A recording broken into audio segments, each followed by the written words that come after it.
Right. It is 5 p.m. on January 21st, 2026. Just 1 second. Being consistent.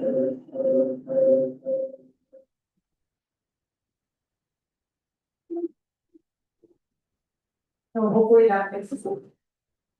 Andrew, can you hear us?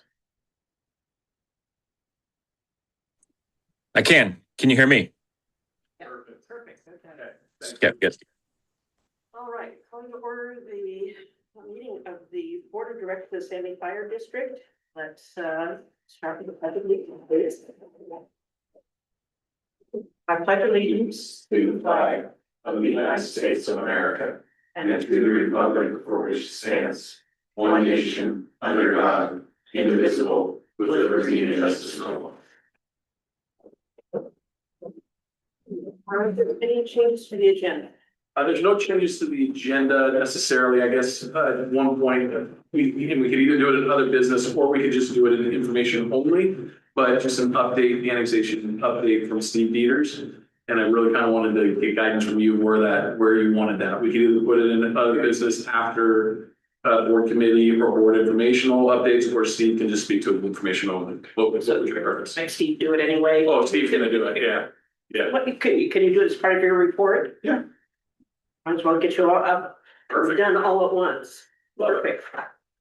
Okay, we'll get to the minutes first. Okay, so we need approval of the minutes. We have two different ones, the December 1st work session and also the regular board of directors meeting on the 17th. And motion to approve those minutes, please. Separate or together? Separate. Separate. I'll make a motion to approve the work session meeting minutes from December 4th, 2025. I'll second it. All in favor? Aye. Opposed? Then the regular board meeting, Make another motion to approve the board of directors meeting minutes from December 17th, 2020. I'll second that as well. all in favor? Opposed? Okay. Do we have any public in line? Did not receive any requests for public Okay, comment. so as far as we know, there's no one out there. There's a couple people online that. Okay, but not true public exactly. Okay, that sounds good. All right, so Doug, you're here to talk to us about Operation Santa, I am. right? Perfect. Thank you for the opportunity to be here. Absolutely. There's gotta be a bunch online waiting for this presentation. Refresh that.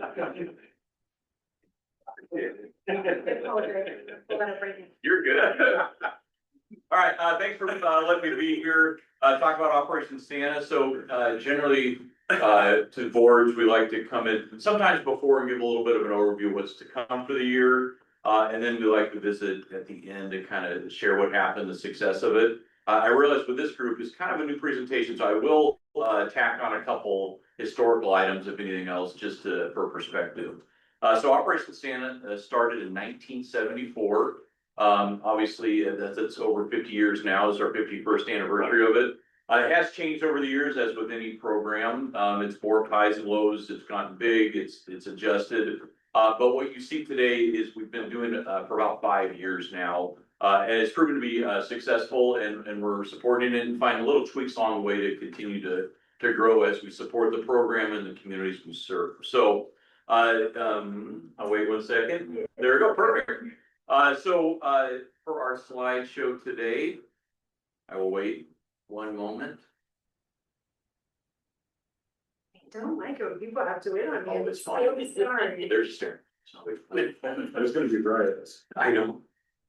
Give the people what they want. Okay. Here we go now. I have found the right button. Very good. So my overview will obviously apply to the entire fire district. You will see shades and highlights in there apply specifically to Sandy. This is a newer partnership, but it's exciting. It's growing quickly out here from our perspective anyways. So with Operation Santa, currently the way we do it is we have 5 parades throughout the community. that we utilize for this. We do our best to spread them out throughout the entire fire district. We can't hit all communities, all neighborhoods, but with the 5, we try to get a decent spread. So for you guys' awareness, we have an Oregon City Parade, Clackamas, unincorporated area, kind of the industrial area, moving up towards Happy Valley. Happy Valley, City of Milwaukee, and then our 5th is obviously the parade out here in Sandy. So as part of that support, we don't try not to collect food and toys during the parade. In the past, we have done that, so we've been working hard over the last 4 or 5 years to message that information to try to kind of get it consistent that that's not part of our operation now. The parades are merely there to advertise opportunities to provide donations, but also just to kind of spread goodwill as part of the season, and that's a lot of fun if anybody ever does or has or wants to participate in that. So instead of picking up during the parade routes, we do have our drive-through drop-off events, and there's 5 of those as well throughout the fire district. Is it 5? Yeah, there's 5, sorry. Drawing a blank here. And so those again are kind of not only spread out, but they're also try to be timed to be somewhat within a few days following a parade as we advertise it. So all those communities I listed, we have a drop-off event shortly thereafter. For example, like Oregon City's parade, 2 days later, we have a drop-off event at the movie theater at the Hilltop area there, directing people to that. So our drop-off events are there, this core of Milwaukee, at the Happy Valley Happy Valley City Hall, and we do it in conjunction with their tree lighting. The one, we historically had done one at the Boring Fire Station, that was pretty slow numbers, so this year we made a partnership and moved it to the Damascus Safeway. And then obviously our 5th is right across the street here, for that. So we don't distribute food and toys in the community, we've done that in the past, it is quite the project. And we recognize there are other groups that are far better at that, not only with efficiency, but also with the space they use to do that. So we have our groups that we primarily take our stuff to. So one is Bloom & Boutique out of Oregon City.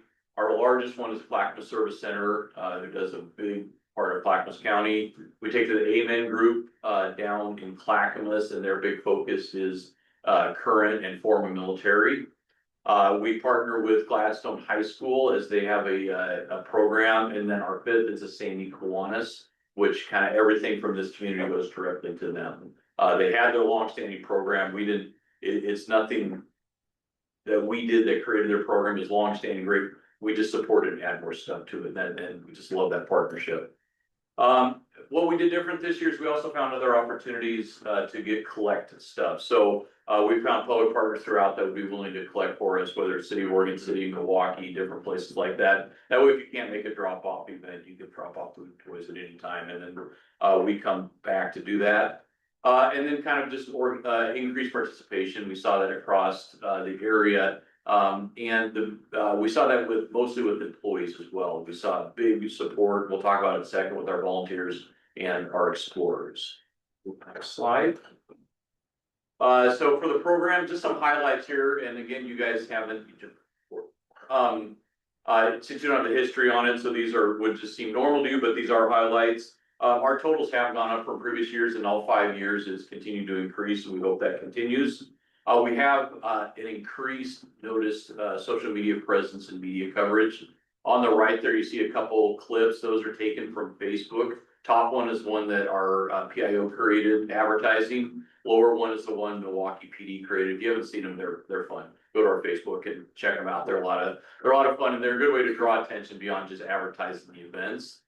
Like I mentioned earlier, we expanded our collection locations, which I think was a big push for our extra numbers. Exciting thing is we got organizational recognition through this too, whether it's through social media, the news channels. We had news crews show up on 2 different parades this year, and I don't remember the last time that happened. It's been a while if it hasn't. So, and then this other part of the increased participation is the community and our drop-off partners. They just have really stepped up this year. I do believe it's catching on more and more, so we're going to continue to do that. So for the totals. And obviously these pictures along the way are during this year. These are all new photos from this year. This year we collected just over 10,000 pounds of food. That's 49 barrels. As you see would be the garbage barrels there. And then just over 7,000 toys. For comparison, last year was just under, it was about 8,800 pounds of food.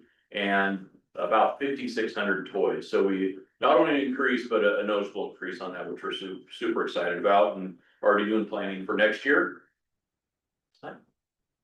And then there's a few pictures throughout the year as we've done collections and drop-offs, throughout December. And a huge thank you, and that's a big part of this, is thanking people involved there. We have public partners we thank, our boards, our staff. But the biggest thank you we really have is with our volunteers and our explorers. If you've been to any one of these events, they're the reason they happen.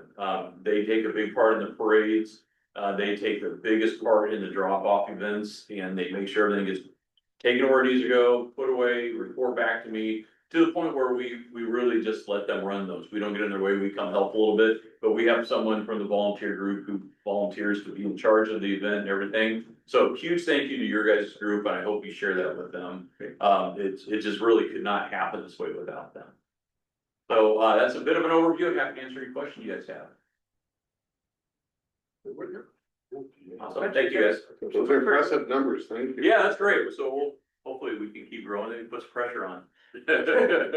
Apparently, there's a bit of a competition. I was at the Damascus Safeway shopping Okay. before I came and dropped my stuff off here.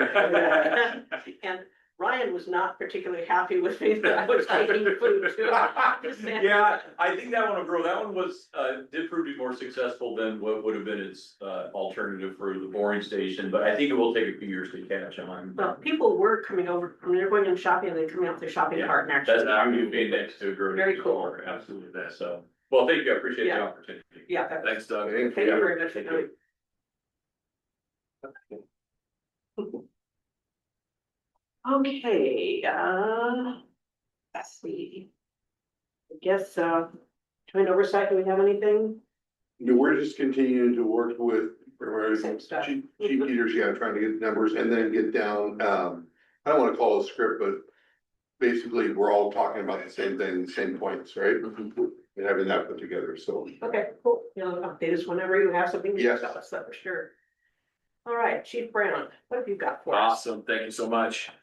So great report out there on Operation Santa, and I talked a little bit about it at the last board meeting, so Doug, thanks for that. I mean, it's one of those highlights.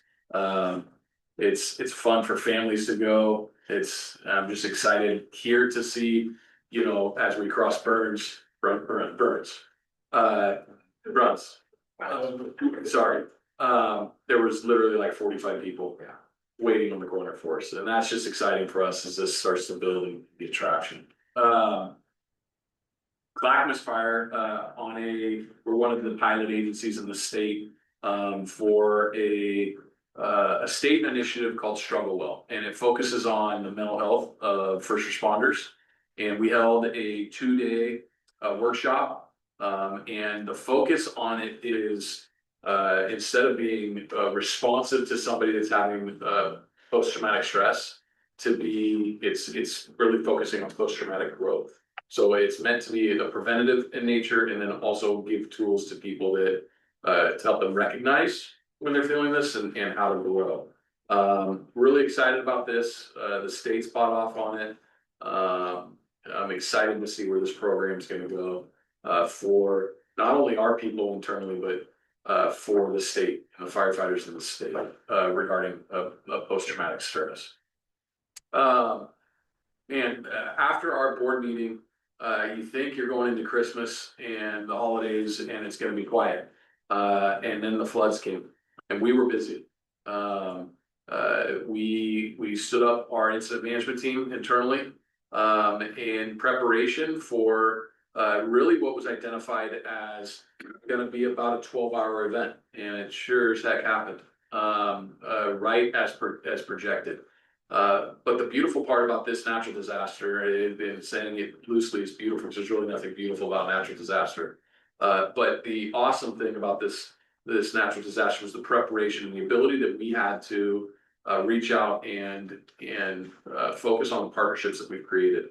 We've talked a lot about the National Guard and the Chinook and the water rescue team and some of the training we've done together. We were able to engage the Air Force reserves, the 304th, the pararescue special forces, and we embedded them with our water rescue team, and it helped us to divide east, north, and south, and having water rescue teams to provide flood rescue.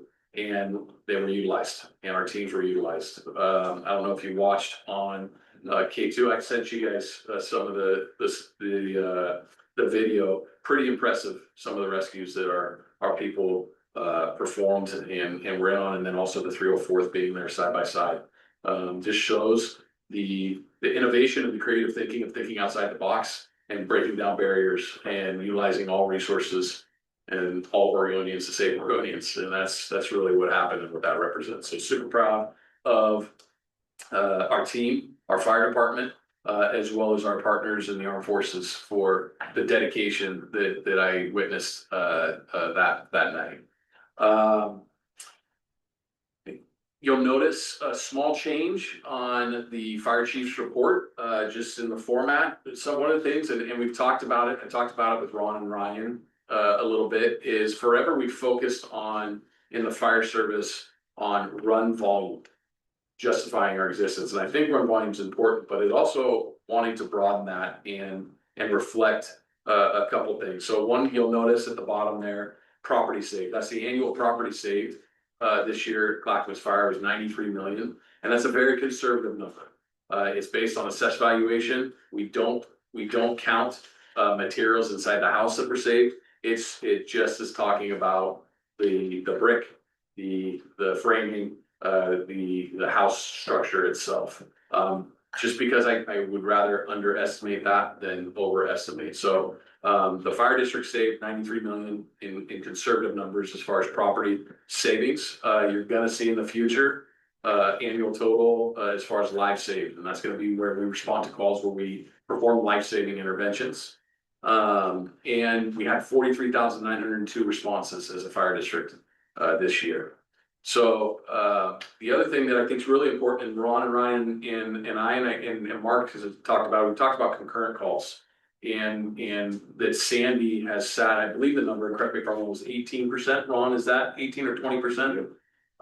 As you look at the fire district as a whole, we had 6,888 calls. That was just one call simultaneously. We had 10,107 that were two calls simultaneously. We had 8,380 that were three calls simultaneously. And we had 5,226 that were four, and 4,292 5+ calls simultaneously in the fire district that we were able to respond to. And so that really shows the importance of breaking down barriers, becoming one, and the ability to respond to all the needs of the communities that we serve, and the ability to do that. So with that, I'm not going to dive into some of the stuff that you're going to report on, even though I really, really want to. I'm not going to, but I'd be happy to answer any questions that you have. Thank you very much. Thank you. Chief Dieters. Yes, all right, thank you. So calls for service out of this station last month, 214, which is right on track with what we've been normally running, right in that area. In February, we will have some personnel changes out here. We will get a new lieutenant. His name is Danny Thomas Jr. Fantastic person. Couldn't think of anybody better to bring out here. Sam Morton, the current lieutenant, is going to Station 7. So he's a hazmat tech, and that's our hazmat station. So we're going out there. And then we did have the honor of letting Captain Cooper know that he will be promoted to battalion chief later in the year. So more to come on who the captain replacement will be at that time, but it's a little bit down the road. But he's worked hard to get there, and it was a great opportunity for us to sit down and tell him that he wasn't that great. But we're really, really happy for him. As far as annexation goes, we've been working really diligently on getting some things scheduled. The first thing we have scheduled is we're hosting Good Morning Sandy on the 17th of this month, 18th of February. So that'll be right here in the Bay, and that'll be an opportunity, working with the interagency, for them to be part of the presentation. That it will come from Nick and myself, and then we'll turn it over. As you know, the board members can speak a little bit more freely than we can. So that's just the start. You will see in the Sandy Standard, the next issue, there's a letter from the fire chief about annexation and some things. And then there's also an announcement about, we have 4 events planned for coffee with the chief, and I've notified the interagency of those dates as well. So that will just be kind of an opportunity for the public to just kind of come in and ask questions, if they have any, or doesn't even have to be about annexation, but it's a chance for the community to come meet. And then we have several other planned events that I just haven't set the dates out just yet. They're far enough out, but working with a lot of the community groups, and we're not gonna go to all the community groups, because I don't think there's value in going to everything. But there are a handful that I think that we need to engage with, so we're working and working with community services to do that. One of the things that I've been working with excruciatingly long time, and I know Ron feels the same way. A letter from that Ron and the interagency has kind of given me guidelines on. One of those things is we wanted to have response time improvement in there. So there are a little bit of a challenge with that, working with Shelby, she's working diligently. We hope to talk to Ron a little bit more tonight about some of the parameters around that, so that we can all get on the same page and get that thing done. I do have an editorial version of that letter that I wanted to pass out to you guys in light of some of the, like the news article that came out. Speaking of news articles, working with the interagency from Clackamas and from Sandy, working with the fire chief, and then the local to meet the reporter from the Sandy Standard is going to do a story on the annexation. She'll do it with or without our input. So we thought it's best that we give some input and make sure that the information's correct and all that.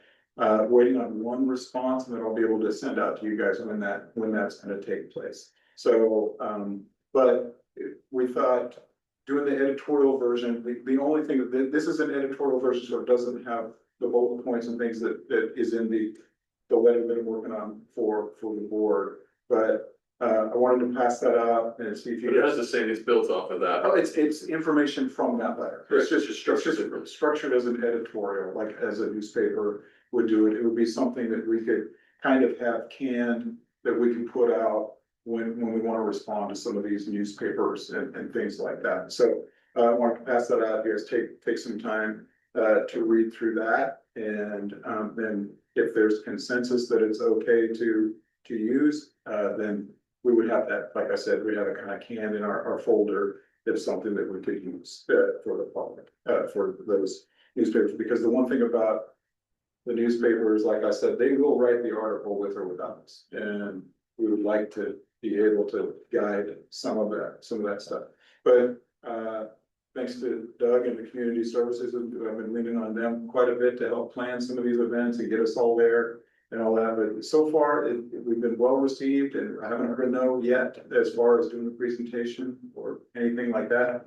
So happy to answer any questions, but just kind of trudging forward. And we did meet with the local and a couple other stakeholders. Doug was there, and the union, the local, has a really great plan ahead. They're working on signage, they're working on being out in the public, they're working on advertisements, all that. They're working on letters of endorsement, and they are full court press, 100% full speed ahead in support of this. And so is the district, and we're doing everything that we can to get out to the community and get exposure to you guys, for you guys to talk and be part of this conversation. So much different than before, a lot of work, but it's well worth it. And I think this feels really good where we're at and where we're headed, minus some numbers detail we're on, we're working on.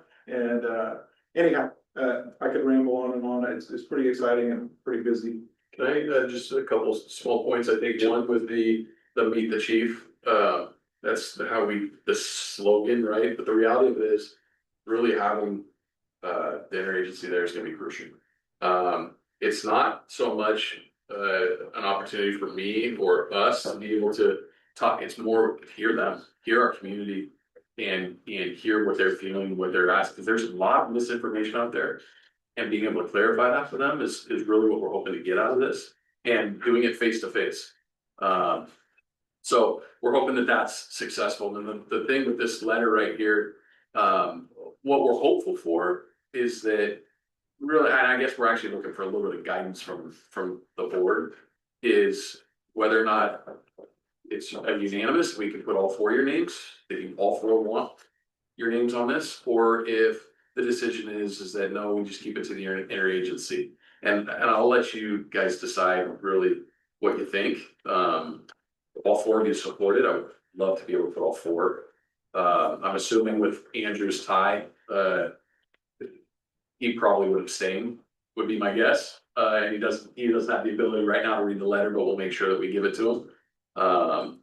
So yeah, that's, I just wanted that. Can we look, can the board look this over and then reply to Chief Teeters to let them know if they're. Yeah, I think even through the interagency, like, I don't know if it necessarily needs to be like a consensus here tonight, but Right, I that's what I'm think saying. there's a little bit of. Yeah, sometimes absorb it. Yeah, I think there's a little bit of a timeliness with it, if possible, just based on the most recent article that was written, which was a great article. But we didn't know that the article was gonna come out, and so there's just a little bit more that getting factual information from you guys and from I think is important. So. And see if I can touch on the numbers, because I'm looking to kind of represent the board here with Brian is, the numbers aren't just for me per se, Yeah, but I think Brian said to me a little bit ago is without the numbers, it's just an opinion, mhm, right? And I know we have some really good stats out there, just how to put them together to get them out to the people, yeah, to show them what has been done. yeah, All right, I mean, it wasn't bad before, it's even better now. yeah, And where we go and trying to get those numbers. And I know from talking to you guys, you want to make sure you're rock solid, you know, yeah, it's just- in the Yeah. things that are going out to the public. And, yeah, so, just want to be able to defend the numbers and defend where they came from and defend with your guys' names to it, right? Like if you're putting your names to something, I need to make sure that it's absolutely rock solid. Right. And so we'll talk more about it after the meeting with some stuff, but there's just, I have a couple, yeah, we'll talk more. And with that, I'm happy to answer any questions if there's anything or any additions. Questions? All right, Chief Whitaker, you're next. What have you got for us? Good evening.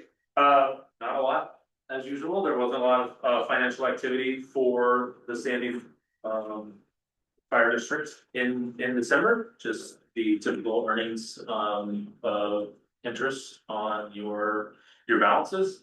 The third quarter payment went out in January, so that'll go on your next financial statements. Beyond that, the only other kind of financial news I have from the district is there were COLAs implemented for employees on January 1st. So that was 2% for the firefighter group and 1.5% on January 1st for the rest of the employees. And then we've been working pretty hard to calculate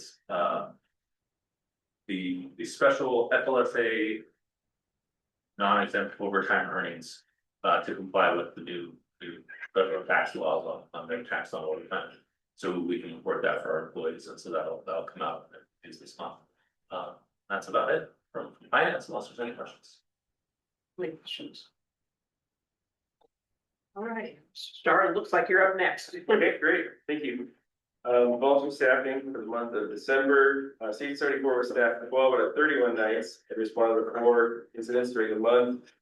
We had the decreases because of, we had our year service, so first we had helmet service, and then we had turnouts, maintenance repair, so it's significantly lower than normal yeah, so that's why the numbers aren't as good as normal. The rehab group had 2 dispatches and responded both times with 1 arrival, and the water tender 4 dispatches, 4 responses, 0 arrivals. The events we talked about already was off Santa. That was kind of the big thing for the month, and then also because of that, we didn't have training the same way with volunteer suppression, and so that's actually all I have for today. And so if there's any questions, I'd be happy to answer them there. Thank you. Questions? Tell you guys, thank you for the off Santa and all the, you didn't train as much, but that's important too. Thank you. Absolutely. Okay. So just one last comment, I would just, Dieter's talked for a very long time, I just want to make sure that was thank you. My information is important, It is very important. but yours still space. Is there anything you'd like to add, Chief Bruno? No, that was, I just needed to, just. He gets on me sometimes for meetings, being the timeliness of meetings, so. Just needed to put that up. Well, as I see it, Mhm. or hear Do we have anything else to come before the board? Silence here. Oh, real quick, sorry, we, in a public meeting, right, we were talking about this and I said. Hey, well, we're gonna talk after, this isn't gonna be like a quorum, but there's not gonna be decisions made or anything like that, it's just a clear leader's intent with getting data, so. As we're sitting here. I should clear that up for the public that might be I'm like, watching. huh, what are they talking about? That's not there's no business action, there's no direct dealing, it is a leader's intent clarity. Okay, thank you for clarifying Yeah, that. thank you. Okay, well, being no other business to come before us, do I have a motion to adjourn? Motion to adjourn. Okay, we have a second? All in favor? Aye. Opposed? Okay, meeting's over. Turn off the recording.